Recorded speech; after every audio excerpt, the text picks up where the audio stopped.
بأسماء شيخنا ويسوع أجرنا من جميع شدائد إلهي تواسلنا بأسماء شيخنا ويسوع أجرنا من جميع شدائد الله إلهي تواسلنا بأسماء شيخنا ويسوع أجرنا من جميع شدائد.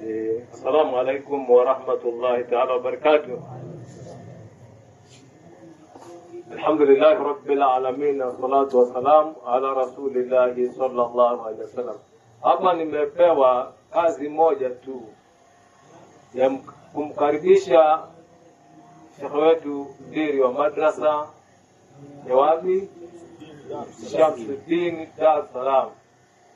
Shekhe wangu, karibu uweze kuzungumza na waumini wa kutoka sehemu mbalimbali inshallah.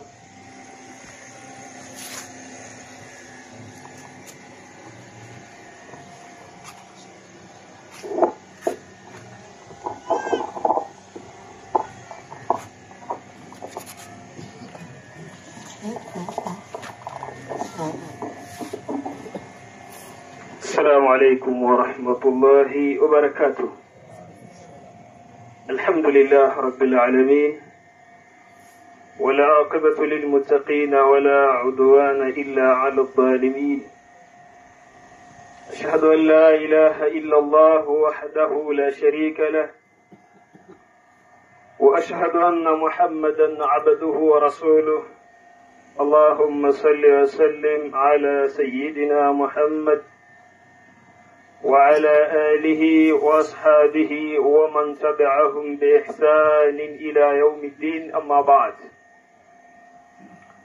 ndugu zangu, awali yote nimshukuru Allah tabaraka wa taala, pamoja na kumtakia rehma na amani kiongozi wa umma bwana mtume Muhammad sallallahu alayhi wasallam. Kama nilivyotambulishwa na MC na kumpa nafasi shekhe wangu Ishaq anikaribishe. Wallahi mimi naweza kusema Sheikh Ishaq anisamehe mimi, kwa sababu Sheikh Ishaq mimi ni mwalimu wangu, ni ustadhi wangu. Hivyo Sheikh Abdullahi niseme tu labda ni kwa sababu hajui yule ni nani wangu, lakini haya yote ni mapenzi na kila mtu huwa akawekwa katika daraja yake. Sahihi, mimi ni miongoni mwa wanafunzi aliyekuwa almarhumu hivi leo Sheikh Isa Abdul Mkwiva, Allah amrehemu na ampe makazi mazuri, ampe nuru katika kaburi lake. Basi kwa baraka za mashekhe wote tuje tufufuliwe pamoja na bwana mtume Muhammad sallallahu alayhi wasallam. Ndugu zangu, hakika nafasi niliopewa bado kwangu ni nzito, pamoja na sifa yangu iliyotajwa, lakini watu walioketi chini ni watu wazito sana. Mashekhe waliokaa hapa na wazee wote na wote kwa ujumla, tuna watu wazito hapa. Mtu anaweza akaangalia kwa jicho la hapa, lakini wallahi tuna watu wazito sana katika kikao hiki. Na vikao hivi utakiwi kabisa kudharau hata dakika moja. Kwa munasaba wa kikao hiki na watu waliohudhuria hapa, wallahi Sheikh Isa alikuwa ni mtu mwenye hikima. Allah tabaraka wa taala asema يؤتي الحكمة من يشاء ومن يؤت الحكمة فقد أوتي خيرا كثيرا. Allah tabaraka wa taala anampa hikma anayemtaka. Yani Allah akikupenda akakutakia hikma, basi humchagua mja wake na kumpa zile hikma amtakaye. Hapa si maana ya kwamba katajwa shekhe, katajwa ustadhi, katajwa nani, hapana. Yeyote ambaye Allah amemtakia kheri anampa hikma. Na Allah akasema وَمَنْ يُؤْتَ الْحِكْمَةَ, na yule atakayepewa hikma yeyote katika waja wake, faqad utiya khairan kathira, amepewa khairi nyingi sana. Mashekhe zetu waliotufunza haya wana hikma kubwa. Hivyo sisi ambao leo tunajifunza kwao bado tunahitaji hekima zao, lakini pia mashekhe zetu, wazee wetu, sisi bado ni vijana. Tunaomba mtuombee dua kwa kila namna, Allah atupe hekima kama walizokuwa nazo hao mashekhe zetu. Lakini pia niseme maana ya kuisema aya hii. Sheikh Isa pamoja kuwa mimi nimeishi naye, lakini tulikuwa tukiishi naye sote. Kuna watu waliokuwa nao anapokuja huku, miongoni mwa watu waliokuwa masahibu wa Sheikh Isa nafahamu sana. Na ndio lengo la kuisema aya hii, si kwa maana nazungumza mimi, hapana. Nimesema aya hii ili na mimi nijinasibishe, huenda na mimi nikapata hikima za mashekhe hawa, siweze kuzungumza mbele ya mashekhe, au huyu nitakayemtaja mwenye daraja ya Sheikh Isa nikazungumza mimi akanisikiliza, sitoweza. Sheikh Yasini pamoja na kuwa umetajwa utamalizia, lakini mimi nasema siwezi kuzungumza mbele yako, siwezi kuzungumza mbele ya Sheikh Maulid, siwezi kuzungumza mbele ya Sheikh Abu Nasir, siwezi kuzungumza mbele ya Sheikh Isihaka, siwezi kuzungumza ila tunaowaona ni maulama tunaotegemea. Mimi bado niko chini na nahitaji hekima zao. Hili mimi naomba wazee wangu, mashekhe zangu, mniwie radhi baada ya kusikia kwamba nafasi yangu ipo, lakini nikakusudia moja kwa moja na sitorudi nyuma. Mwanachuoni mmoja ametufundisha kwamba idha kunta fi amrin fakun fihi. Haya ni katika maneno ya hekima ya kuonyesha kwamba unapoazimia jambo usije ukasikia jambo fulani ukagairi, hapana. Sheikh Yasini, idha kunta fi amrin fakun fihi. Nilikusudia nikipewa nafasi hii nitakuachia wewe ulikuwa ni swahibu wa shekhi wetu. Wewe ndo unajua uswahibu wenu ulikuwa vipi, na mimi nafahamu. Inawezekana mtu asijue Sheikh Yasini kwao hamai anakuaje na usuhuba na Sheikh Isa aliokuwa yeye mara nyingi safari zake ni Jinjo, pengine Mlongia wapi, lakini Sheikh Isa alikuwa ni mgeni wa maeneo haya, lakini alikuwa ni mwenyeji katika dini ya Bwana Mtume Muhammad sallallahu alaihi wasallam. Baada ya kuyasema haya, Sheikh Yasini, mimi nitumie tu nafasi yangu kwa sababu nimevishwa koti la Sheikh Isa. Nitasimama kwa kukusimamisha kwa kuvishwa koti la Sheikh Isa, lakini nafasi ya kukusimamisha mimi sina. Naomba shekhe wangu hili yale yaliyokusudiwa kuzungumzwa, basi elewa maneno haya yanatoka moja kwa moja kwa ulama Sheikh Isa Abdul Mkwiva. Naomba niwe radhi, lakini kwa sababu ninalo koti la Sheikh Isa, naomba nafasi hii uitawalie. Mashekhe zangu mnisame sana, karibu sana. يا ربي بالمصطفى بلغ مقاصدا واغفر لنا. يا ربي بالمصطفى بلغ مقاصدنا واغفر لنا ما مضى. السلام عليكم ورحمة الله تعالى وبركاته. Shekhe huyu muombeeni dua. na hakuna kitu muhimu karne hii kama ilmu. Na mimi wasia wangu kufuata kauli ya Sheikh Isa, maamuma asidharauliwe wala shekhe asidharauliwe. Hawezi kupatikana imamu mpaka sharti pawe na maamuma. Huwezi kuwa imamu mpaka upate maamuma, na maamuma hawezi kuwa maamuma mpaka apate nani? Qur'ani zote hizi zilizokuwa zinasomwa na uhakika wazee wote waliokaa hapa, hakuna asiyejua kusoma Qur'ani. Na hata kama labda tuwe mmezidiana lafzi tu na sauti. Kaka yangu Sheikh Maulidi, wala watu kutoka Daru Salami. Daru, tukimaliza dua hii mnabidi mumpe mchango wa mtu kutoka hapa mpaka Busi, dhahaba ujaba, kwenda na kurudi. Lakini Daru Salami, Daru nyumba ya nini? Walipokuwa wanaitamka Daru Salami kipindi cha nyuma, watu walikuwa hawajui maana, walikuwa wanajielezea tu. Kuna elimu moja ya Mtume alikuwa inaitwa darasa tutahadilia au darasa tufikiria. Maneno yale sio sahihi. Walisikia baadhi ya riwayati wanasema hii inaitwa al-Qalamswa, kofio. Al-Qalamswa ni nini?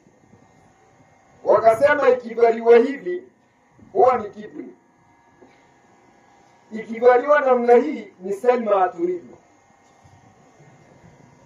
ikibaliwa hivi huyo mtu wa kusengenya yumo. Kama imeacha nafasi hii akikopa harudishi.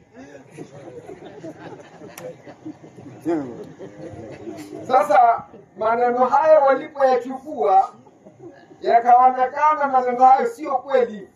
Sasa hata huyu aliyekuwa anatamka Daru Salami ikaonekana ni nyumba ya amani, asili yake imeonekana kuna watu. Najua ile bao nimesafiri, nimerudi, sijui nimekuja na nini huko. Usemoni nisunajua, nimelala, eti mtu yuko umaji anasema nimelala. Sasa wala watu wa Dar es Salaam kuna sehemu inaitwa Mabibu. Mabibu mwajua? Kama sio Mabibu, Kijitonyama. Wala wanaosafiri kule wanapafahamu. Sasa siku moja kule haya mabati watu walikuwa wanasuka. Hawakati miti kama huku kwetu. Kipindi cha nyuma kuna makuti yanatengenezwa unaezekea nyumba. Lakini wakati ile kuti imewekwa, wanaweka dari sasa. Wanatafuta udongo wanakandika. Sasa ndio masuala ya ushabiki kama huu. Unajua ushabiki mwingine ni halali lakini mwingine ni haramu. Hata huo pia. Tulipokuwa kule Salafia kwa Sheikh Subhi, Mufti wa Tanzania mwaka huu, kuna mzee alisema, jamani, kama imamu wewe ni mshabiki sana na tunakujua hapa Jinja kama Mzee Sambala, ikiwa timu yako ni Simba na Yanga, wewe ndio kiongozi, tunabidi atuswalishe mwingine. Kwa sababu unaweza ukasikia saa 10 imepigwa pena au kweli limeingia, inaonekana Daru Salami hiyo yenyewe imamu yuko kwenye rukui, akasikia go, aliposimama kusema sami Allahu anasema subutu. Sasa ibada ipo hapo, haipo ibada tena. Hatukatai, lakini shekhe, ukiwa wewe ni kiongozi na tunakujua ni mshabiki, si kule hamaya tumechagua hata watu wakuswalishe ukiwa na mpira. Ni watu wawili tu, Ustazidi na jamaa moja Galama. Kwa sababu wengine watatuharibia mipango. Haya ninayosema yatakuwa ni pinzani, lakini shekhe, habari ya mpira ni kitu kingine kabisa. Kwani kule Tanga nani amewahi kufika Tanga? Wala Wadigwa ukiwa kosti inacheza tanga kwa tanga, anakuambia mwanangu mimi ya kasimu dumi, wala mimi yangu. Hasa maneno gani haya? Hamini unasikia maneno haya? Mwanangu mimi ya kasimu dumi, wala mimi. Sasa maneno haya yataingia kwenye ibada. Sasa hiyo wewe kama hujui lugha za watu basi umeafrika. Takbir. Wewe ni mpango kali. Sasa wanacheza bao, kashapiga goli moja. Anataka arudishe. Mama anakuja, mama anamwambia mwambie baba yako nyumba inaungua. Awali mapema. Anasema lakini gari iko salama. Si kweli nataka nipigwe. Wewe unaonaje umepokuwa tayari umeingia kingi? Alafu jamaa mnataka mtoe knockout. Hakuna no challenge, lakini hakuna mashindano. Sasa ilipofikia katikati, mama alitoka mzima. Wala watu waliokula nazi si mnajua. Na kusagara, tanguzu zitanguza anasije kionje kimazi. Supuzwe. Alikuja akamkamata mzee.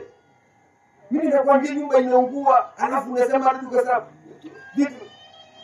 Mzee akatoka mbio, wakaenda pale wakazima ule moto. Makuti yalipoanguka tayari makuti yameangua, lakini ile dari ilizuia vitu vya ndani vikao vimebaki. Ikawa ndio Dar es Salaam, nyumba ya amani. Takbiri. Sasa ndugu zangu, tuko kwa ndugu zetu hapa. Nimeambiwa tuchangishe mchango.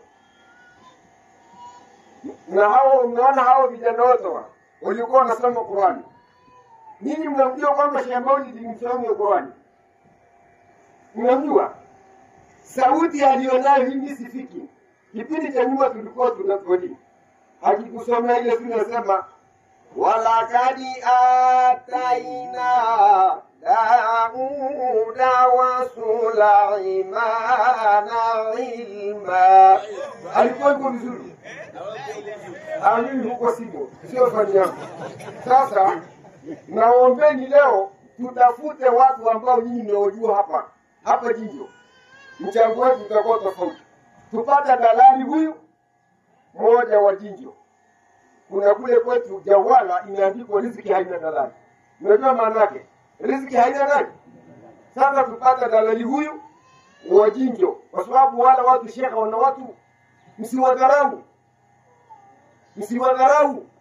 Sasa tupata dalali moja wa Jinjo yuko hapa. Kama hakuna nionyeshe Bongara na Magavana Mponolia. Huyu anafanya mipango. Baada hii maiki inarudisha kwa ndugu yangu wa msaada. Anaitwa Amilo Msema.